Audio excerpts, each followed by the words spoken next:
Hello everyone, Azzapp here, your favorite North American Vel'Koz player, the 150 ping warrior. Welcome everybody, and this is gonna be all you need to know about the Vel'Koz mid lane in Season 14. So, believe it or not, in the past 4 days of Season, I have played 86 Vel'Koz games, which is quite a lot. I'm trying to discern what is the best build, because I don't want to make these willy-nilly with like random theoretical stuff, because theory very often diverges from the real deal, and that's what we found out. Initially, I thought support was going to be much better because of the items. Turns out mid lane has more impact due to the game dynamics and proximity to the void grubs, and top and jungle having a bit more impact in the bot lane in the current season. So here's the deal, and here's how you play Vel'Koz mid lane. So first things first, the easiest part, the summoner spells. You will be running Ghost Flash pretty much every game. I have no reason why you should take Teleport over Ghost Flash. Teleport is also more focused in the bot lane, whereas Ghost works everywhere. It enables you in those early game rotations to play for the void grubs and heralds, and you can rotate the top side much smoother. It fixes your lane because the lane is wide open. Everything can gank you from every side. There's even dark spots in the mid lane, which is a very new thing and unique to deal with. Stuff like Rune is gonna zoom into your lane, and you will only see it when it reaches halfway point. And unless you have Ghost, you're dead. So Ghost is number one to run there. The new map terrain are the biggest changes, and later on in this guide, I'm gonna show you a couple of angles, couple of different things, and how to actually play the new map. What are the benefits and what are the things that you really have to take care of. But the initial things that you must know is basically the top side focus of the game, which we already discussed. And secondly, void grubs are very important, but people overestimate the value of stacking. So they're gonna throw games very often on the stacking, and you can use that to your advantage or recognize it so you don't throw advantage. So what I mean by that is, if you get the initial 3, you want to bait enemies to contest you, because enemies have to contest you. Ideally, you want to have 1 or 2 at least void grubs. Having 4 is not much different than 2. It really isn't. Trust me, the value of void grubs doesn't scale that well. So having 1 or 2 is perfectly fine. If you have a scaling matchup, scaling game, just if you can yoink 1 or 2, that's perfect for your team comp and you're willing to scale. Conversely, if you want to snowball, you really want to abuse enemies in that spot. If you get the initial 3, you know when they spawn, enemies have to contest to get 1 or 2. Even if they get them, they're gonna march in, smite them, whatever. You guys can plan ahead and try to prepare a fight there and try to punish them and kill them, because they're gonna be way more desperate than you to get them. So that's one of the things keep in mind. Another thing is Herald. Herald is extremely valuable, but roughly 30% of games somebody's gonna drive it wrong on the wrong side of the road and crash it somewhere, so it's irrelevant. One minor thing as well is you can catch people who are driving Herald with precise timing. In fact, there's a very funny thing that I did there.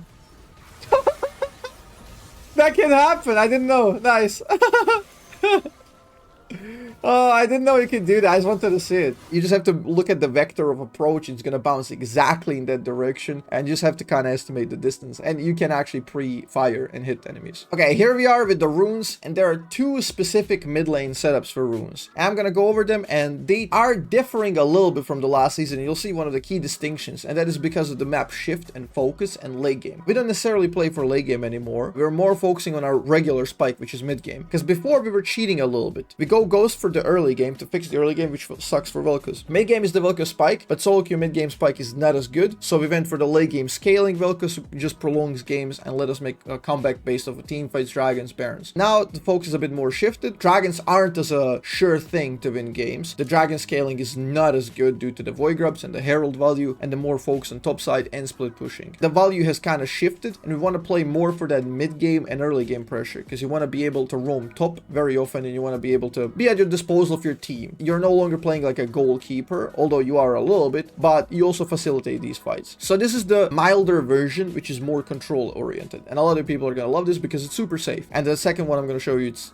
super aggressive. This is what we're gonna do. We're gonna go commit, obviously. This one I recommend mana flow ban for, just you can be more liberal with your mana usage, but in case of tough matchups, you're dealing with Fizz, he's super popular right now, you're dealing with Talia jungle, Elise jungle, you're afraid of that double AP burst, boom, you go nullifying orb, perfectly fine. You're dealing with Zed, who's also popular now, getting a buff. You can go Nimbus Cloak. He ults you, you pop Ghost with Nimbus Cloak, you dodge all shurikens. So he can never really kill you. You basically negate the Zed value. All of these are variable. Here, you have many options, but because of value of cooldown reduction has went up, because it's more scarce right now. There's less CDR in the game for mages in general, so the value of CDR CDR went up, so Transcendence is just that good. You'll see with this build, it's gonna fix our build. And we go Scorch. This is the big deal. And this could be due to the just season start, and it's more chaotic and it's more RNG because of your teammates, skill disparity and all that. Maybe it's gonna shift throughout the season and the playstyles when it all settles down. But for now, Scorch is way better. That is because there's more early game fighting. The early pressure is more worth because you don't necessarily always play for late game and scaling, and that's no longer like a sure thing. You really want to create your impact as early as possible. Lane pressure, into shoving the waves, into roaming to top side, into contesting the Void Grubs, into contesting the Herald, and getting these minor advantages. So Scorch is very good, and it scales fairly well because we will not be stacking insane amounts of AP,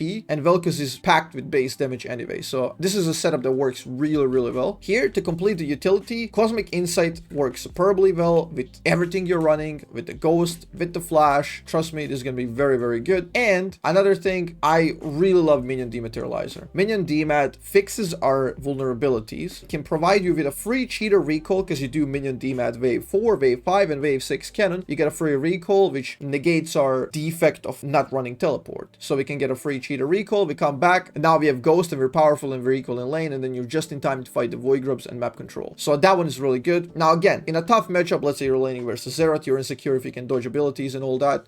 Boom, you run Biscuit Delivery, you can run this, you can run this, because Biscuit Delivery also gives you mana. That means you probably don't have to run Mana Flow Band. So if it's a tough matchup, you can do these pair-ups. But this one is really good for control. And here, Ability Haste has huge value, but because we're running Transcendence, that gives us 10, and we're gonna build one item which gives us 20 at the start, you'll see. That gets us to 30, and 30 is fairly decent. You can run 38, but with this setup, you can kind of go early AP for more damage. You don't necessarily have to run Ability Haste. Whereas on the other option, I'm going to show you, you probably want it. So yeah, this is one of the safest setups you can run right now, and it's very good. On towards the second one, the more aggressive version, which I recently tested out, and it looks so good. Now, I recommend you use this more into melees, okay? We're back to Thunderlord's Decree, if you guys remember. Back in the day, Thunderlord's Decree was the bread and butter for Vel'Koz. It was very good. Electrocute is basically stand-in for that, and now Electrocute Vel'Koz is back. What you want to do with this one is you primarily want to take it into melees where you can proc it. You're dealing with Fizz, very popular right now. You're dealing with Talon, very popular right now. You're dealing with Echo, very popular right now. Zed, all of those. This gives you huge value because it's procable and Comet is dodgeable. You can even auto attacks on melees, which are gonna enable you to proc this much easier, and they don't dodge the Comet with their jumps. So what you do with that is, because also you're doing melee and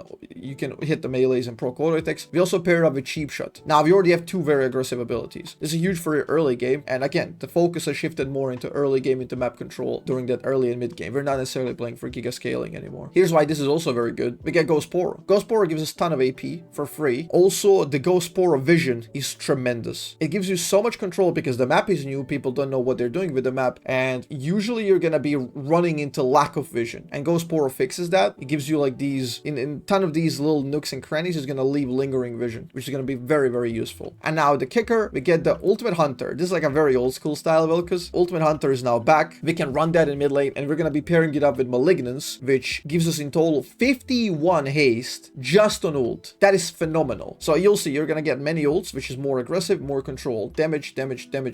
Like, all of this is pure damage and aggression. And this is how you crush melees. Now, because we don't want to waste early too much money on buying tier or mana items, we go Mana Flow Band. This is the most early game thing you can pick up out of all these, because none of these have like really good value early game, right? These 6. And obviously you get the theme. We're playing early game damage. 3 damaging abilities. Cheap Shot, Scorch, Electrocute. All 3 of these are gonna do insane damage in early game. And that's gonna pretty much give you so much control, and I guarantee you're gonna have kill potential in any matchup that you're equal. Sometimes even when you're behind, you're gonna have kill potential. That is huge. So this is the build for early game pressure. As much as I'd love to stack even more Adaptive Force, I think here you probably want to run haste. Because of the initial haste value, we're only gonna be running 20 right now. Now you can get a wave without it, but we're only gonna have 20 right now in this matchup, because we're only gonna buy Malignance. I'll show you the build soon. By getting extra 8, it's nearly another 50% on regular abilities. That's kind of what you need for more consistency on regular abilities, and obviously your ult is gonna have another 51 haste, so you're gonna be spamming ult. The regular abilities are gonna be on a fairly usable cooldown, right? You will not be giga locked because of not having CDR. So this is the perfect balance approach of crushing early game, but also still having incredible value later on because of this, and this. So that's the the aggressive Vel'Koz, the Thunderlord's Decree. Okay, let me show you the build, the most mathematically correct build you can do on Vel'Koz. And we've done a lot of testing. I had a bunch of people in my Discord do a lot of testing, and they wrote down all the data, all the stats, what items do what, how much damage, and all of that. Because in order to know your runes, you have to know your build, really, and then you can have your runes complement the build. And that's why we did those runes, because of this build. So what you're going to be doing in mid lane, you're going to start something like this. You're going with a Doran's in lane. When you come back, we're probably going to be skipping Darkseal in a lot of games, unfortunately. I love Darkseal, but it will delay our spikes. Now, you can get it. Obviously, if you're leaving the base and you can't really spend the money, we'll buy it, but we will not be ruining our Lost Chapter purchase by Darkseal. I used to do that all the time because it's too valuable. You just stay alive. That's it. Here, we're going to play a bit more aggressive and more sacrificial. It's no longer a Sheriff's Fire thing when you go to late game. So, this is the purchase. We're going to go into this. And we rush Malignance. We will be rushing Malignance. That gives us 28 haste that we talked about. And that's going to be our bread and butter haste throughout the late game. We're going to pair it up with Sorcerer Shoes. Now, there's a little bit of hidden synergy here. A lot of people don't know that Malignance also reduces enemies' resistances. Now, you might be thinking, okay, I'm going to be ulting people, so I'm probably not going to be shredding them because I'm going to be doing true damage anyway. But that's not quite true, because very often you're going to be doing stuff like this, which is going to increase the initial damage, not to mention that this is on the ground, which means if you have more, right, you're going to proc multiple Malignances, which are all going to be doing a lot of control for your team and enabling your team. So that's a very, very good setup. And our ult cooldown is going to be very, very low on this. See, this is without Ultimate Hunter stacks. Just with Malignance alone, our late game ult is 52 seconds. Now, that is phenomenal. Now, you're wondering what comes next, and you're probably like, okay, Storm Surge has to happen. Actually, no. Mathematically, this is by far the best you can do. Shadow Flame. Mathematically, Shadow Flame is the best you can run right now. Storm Surge is a little bit of a bait right now. It's tied to a cooldown, which is a bit bad for the consistency in the team fights. It can only proc on one target. Vel'Koz is more of a, like a AoE damage dealer. Shadow Flame is much, much more consistent. The only issue is it's a bit more difficult to purchase. But this is what you want to run. Shadow Flame is the number 2 item you really want to go for, because it's really going to enhance your damage numbers in terms of everything.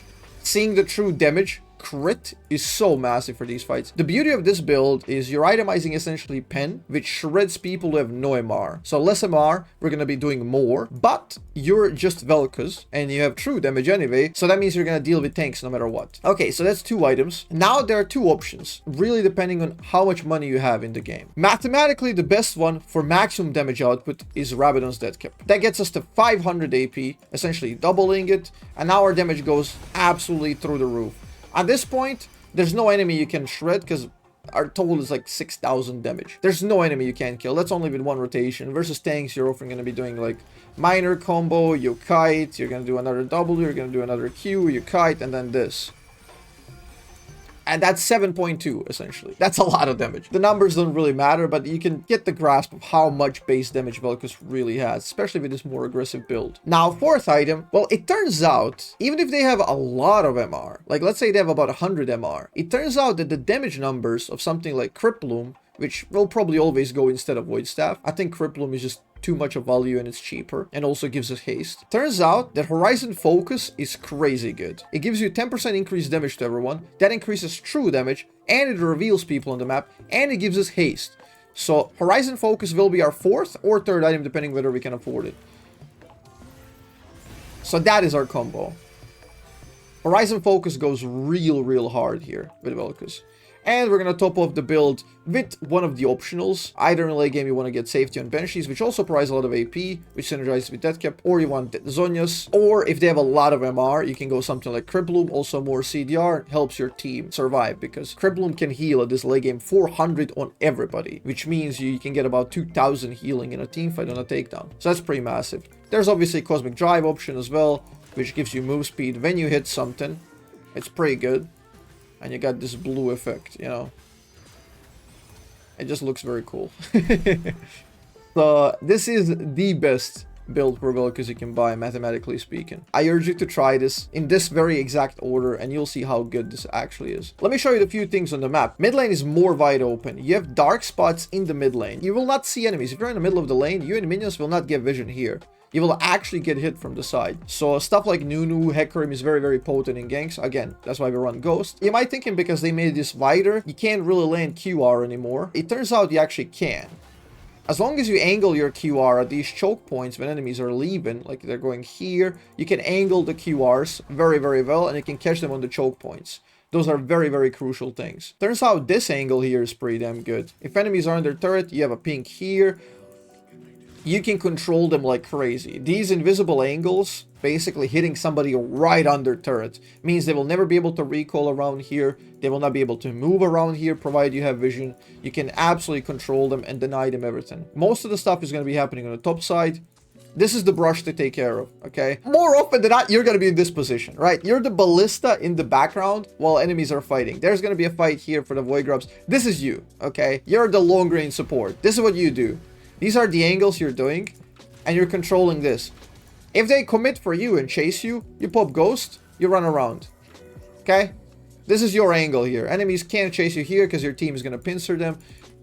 But they can't zone you out. They can't remove you. You will always be able to reach the fight and hit most of the stuff. Now you're going to be playing from a pink ward. They're moving in. You're going to do something like this. Combo them, and then you hide behind. No hooks, nothing can get you. If they deep chase you, Ghosts run away. If they don't, and they kind of shake off the first combo, you go with a secondary combo. That's the control for the Void Grubs and Herald, and it's absolutely amazing. Make sure to ward very well, because the Ghost Spore, warding this for enemy, is also very good. The Ghost Spore is going to give you tremendous value on this one. And yeah, the Dragon is pretty much standard. Everything else remains quite similar. There's some bot lane mechanics here. If they don't have vision in the river and you're pinked, like, you can reach a QR position, essentially.